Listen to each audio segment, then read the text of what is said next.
नमस्कार, जय माता दी। मन्नू जिंदगी यूट्यूब चैनल में आप सभी का स्वागत है। फ्रेंड्स, हम जानेंगे कि माघ मास में शुरू हो गया है और माघ महीने में गुप्त नवरात्रि आती है। तो गुप्त नवरात्रि की कथा, माघ मास की गुप्त नवरात्रि की कथा। तो 30 जनवरी 2025 यानी गुरुवार के दिन से माघ मास के गुप्त नवरात्रि आरंभ हो गई। गुप्त नवरात्रि में 10 महाविद्या यानी माँ काली, तारा देवी, त्रिपुर सुंदरी, भुवनेश्वरी, माता छिन्नमस्ता, त्रिपुर भैरवी, माँ धूमावती, माता बंगलामुखी, मातंगी और कमला देवी की पूजा की जाती है। यानी गुप्त नवरात्रि में इन माताओं की पूजा की जाती है और गुप्त नवरात्रि वो 30 जनवरी से शुरू हो गए। तो और यह देवियां हैं जो तांत्रिक क्रिया और शक्ति साधना के इस पावन पर्व पर गुप्त नवरात्रि की कथा हम सुनते हैं। कथा है, एक समय ऋषि श्रृंगी अपने भक्तों को दर्शन दे रहे थे।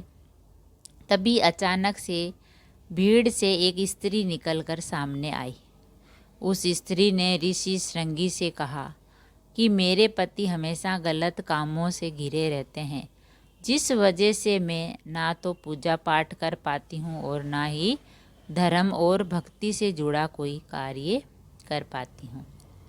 तब श्रृंगी ऋषि ने उस स्त्री से कहा, तुम गुप्त नवरात्रि में माँ दुर्गा की उपासना करो। ऋषि ने बताया कि गुप्त नवरात्रि में माँ दुर्गा की पूजा अर्चना करने से हमारे सभी कष्ट दूर हो जाते हैं और हमारी मनोकामना पूरी होती है।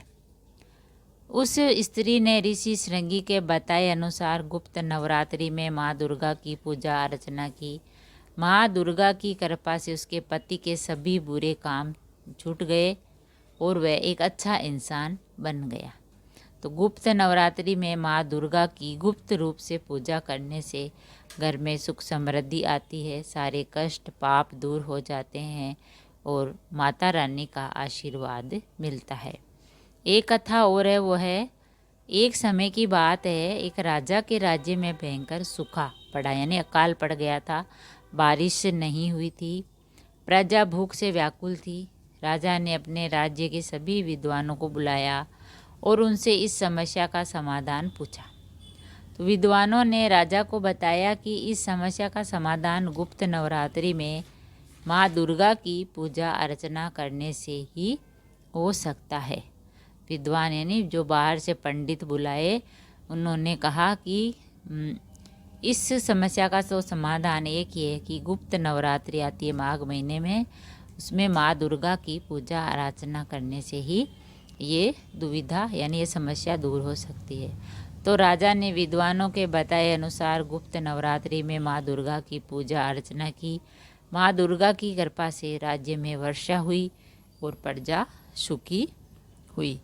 तो फ्रेंड्स, ये थी गुप्त नवरात्रि की कथा और माता रानी के आशीर्वाद से सब कुछ ठीक हो गया। तो माघ महीने में आते हैं गुप्त नवरात्रि। इन नवरात्रि में माता रानी की पूजा करने से, गुप्त नवरात्रि की पूजा करने से हमें माता रानी का आशीर्वाद मिलता है और हमारी सारी परेशानियां वो दूर हो जाती है। अगर वीडियो अच्छा लगा तो लाइक और शेयर ज़रूर करें। ऐसे ही वीडियोज, कहानी, कथा सुनने के लिए, जानने के लिए चैनल को सब्सक्राइब करें। थैंक यू, धन्यवाद।